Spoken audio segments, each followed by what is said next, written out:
Hello my friends, and a very warm welcome back to my painting channel, and a warm welcome to you wherever you're watching from. In this video I'm going to be breaking down a very small, quick and easy tutorial on how I prepare my miniatures and build them ready for painting. So we're going to use the Witch King of Angmar model, and I'm just going to use a few tools here just to show you kind of the way that I work. So we're going to use a few little small pieces. We're going to use snips, a knife, a file and some glue, as quickly and as simply as that. So we're going to start by just opening the box and getting straight stuck into it, and I'll kind of show you what kinds of things we're going to do, because each tool has its place and each tool does its own special and its own unique little part to this. So by getting all of these bits out, first things first, we're going to look at the instructions. Obviously the instructions are possibly the most important part of building your model, because especially with the Games Workshop sets, they number all of their parts. So as you can see, numbers 1, 2 and 3 are obviously going to be the starting points. So we're going to look on the sprue, and you'll see that on the sprue then each part is numbered as well, and these numbers then will coincide to how you build a model. Now I've been asked previously about washing models before you start, or washing sprues before you start, and whether or not this is something that you should do, and whether or not this is something that is advised. And actually it's something that you can do if you want, but it's not something you desperately need to do. It's kind of like almost an old-fashioned thing where people used to wash a lot of models, especially the metal and the resin, to get any kind of chemicals and things off of those models. It is still advised to wash resin before assembling the resin, just to make sure that all of those chemicals are off, and it allows you to glue your models together a little bit easier. When it comes to plastic kits, you don't really have to, but there is actually no harm in washing them as well. So what we're going to do is we're going to use our snips first, and as you can see on the sprue, I'm going to use the flat side of the snips. So with your snips you have two sides to these. There's a flat side and then there's an angled side. Now by using the flat side, we're going to try and get the flat side as close to those parts of the model that we're cutting off the sprue as possible, to eliminate and to cut out any chunks and small parts of the sprue that might also be cut out with them. Now it doesn't matter how close you get with these snips, you will always end up with some parts of the sprue still attached. So don't worry too much, this is where the file and the knife and things like that come in. So as you can see, there's still a little bit of the sprue just attached here, and underneath you can just see a little lump here. So we're going to adapt and use some of our tools to really sort of get rid of these parts. So I'm using a very sharp hobby knife, or in this case I'm using a very sharp knife, and you want to be as careful as possible with this. Now I use this knife towards myself, but like I say, you want to be as careful as possible. You can use the knife away, but there is the danger then of your knife hitting or clipping onto other parts. Now the only part I use the knife for is if I have quite large chunks sitting off the model. So I just try to whittle these down a little bit and just cut these down slightly so that it becomes a little bit flatter. And then once that large chunk is gone, then I will use my file just to use the sort of jagged edge of the file, just to rub that little bit of the plastic, just to make sure that it becomes nice and flat and a nice smooth surface. You can use a bit of sandpaper and things like that if you like, and that does exactly the same thing, and it's equally as good. The reason why I use this file, and this one is from the Army Painter, is this angled file is perfect for getting into small, hard to reach areas as well.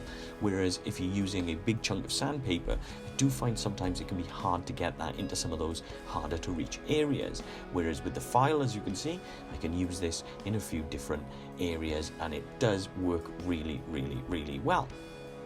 So as you can see, I'm just going to use that file then just to rub a little bit, just to get these areas nice and flat and nice and smooth. The other thing that you can do with the knife, so when I used the knife earlier to cut off some of the larger chunks, is if you use the knife but you use it opposite ways, and I'll show you in a little bit, you can actually use it to remove mold lines. So you can use a mold line removal tool if you have one. If you don't, you can always just use your hobby knife and scrape that sort of against the the position of those mold lines, which I'll show you in a moment. So once we've cut those off the sprue and we've cut all of those chunks off and we've filed them down, what I like to do is I like to put the parts together without the glue. So I pre-plan where those parts of the model are going to be connecting to each other. Sometimes when you use your glue and you put the models together, if you haven't pre-planned this part, it can get quite messy. You can get glue on all sorts of little bits of your models, and then you can end up with a big sort of mess. So instead, I like to just double check these things through and just make sure that they fit together before actually gluing them together. It's always good to have this kind of dry run and this idea as to where these parts are going to go, because sometimes you might glue two pieces together and then realize that you should have kept them apart so that you could glue the next part onto them. So sometimes, especially with some sprues, and I've noticed with a few of the Games Workshop sprues, sometimes you need to glue two parts together before you connect the larger bits together as a whole. So sometimes it's nice just to make sure that you've got this pre-planned idea and that you've got them sort of well worked in your mind, that you know kind of where they're going to sit, because you don't want to glue things together and then end up with them glued sort of wrong, and then it's really, really hard to take them apart and to sort of start from the beginning. And that brings me into the subject of glue. You'll see that I've got two pieces of glue, or two different glues on the side. Now, one of them is a plastic glue. I'm using a Revel for that. And the other one is a super glue. I'm just using a cheap super glue here. Now, for plastic models, I know a lot of people would say, well, use the plastic glue, why would you still use super glue? Now, super glue has a really, really, really fantastic little sort of special ability, I guess. And super glue, if you glue your models together with super glue, even plastic models, super glue becomes very brittle in cool temperatures. So if you glue your models together wrong with super glue, you can put them in the freezer, leave them for a day, let the super glue become very, very brittle, and then you can break apart that super glue and restart by re-gluing your models together.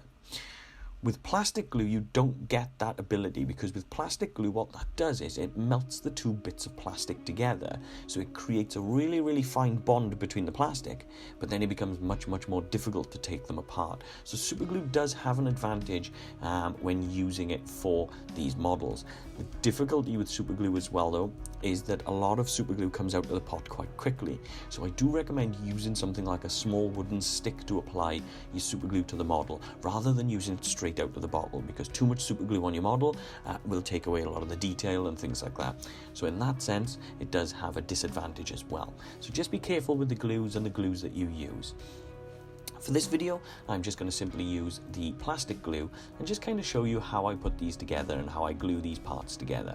So as you can see, I've built the start and the beginning, so the two parts of the body and the head of the Witch King, and I'm just dry running and just checking where the arm is going to sit before applying a very small amount of the plastic glue. Again, as I would normally say with certain parts in my painting channel, less is more with this sort of thing. So you don't want to overdo your glue. So try to use a small amount of glue and just allow that then sort of a little bit of time, sort of a few minutes and things to set before you move on to gluing or moving other parts, because those parts might still be just that little bit wet, and they might come off they might come off the model as you're making them. So again, just going back to the sprue here, and I'm just going to show you just quickly another quick example of how I'm doing this, just doing it a little bit more close up for you guys as well, so you can kind of see what I'm doing here. And as you can see, just using that really flat part of the snips, and I'm just trying to get as close to the model as I possibly can, just so that I can cut those little bits off the sprue. It can be a fiddly and a sort of messy sort of process, but with a little bit of practice, you do kind of get used to it. Some model kits do put the sprues in really awkward places where it can be really difficult then to kind of get some of those chunks back off the model, but don't worry about that. That's all part and parcel of building up your models, so don't worry too much. Like I say, it's all a bit of practice. So as you can see, where that's come off the sprue, you can see that there is a little bit of plastic still left there. So just using my hobby knife, I'm just going to gradually, gently rub this facing sort of towards the lump that is sticking out, that part of plastic that's sticking out. out there, just to kind of grind that down slightly. And then this is what I was talking about with the mold lines. So if you use the edge of your knife or the edge of your mold line removal tool and use it at an angle sort of away from what you're scraping, as you scrape that across, that's going to drag some of the plastic and some of the mold lines off, and it's going to smooth things down nice and evenly without going, sort of without taking chunks off your model and things like that. That can be one of the drawbacks of using your knife in this sense, is that you can actually take some larger chunks of the model off as well. But like I say, it's all about practice, it's all trial and error, it's all something that takes a little bit of time to get used to and to just find the tools that work best for you. So there we go. Once I've sort of whittled that bit down, cut those bits off, and then I've sort of removed the mold lines and things like that and glued him all together, that is the Witch King sort of just freestanding, and I've also done him on the horse as well. But yeah, just as simple as that. You can see then there's no mold lines, he's glued together nice and evenly, there's no over the top bits of glue, there's no chunks of glue left on him or anything like that, and you can see that he's looking pretty sweet. So it is really as simple as that. It's just a case of just, as you can see, using your knife just to sort of scrape away and blend away all of these little chunks and all of these little bits that are just sitting around.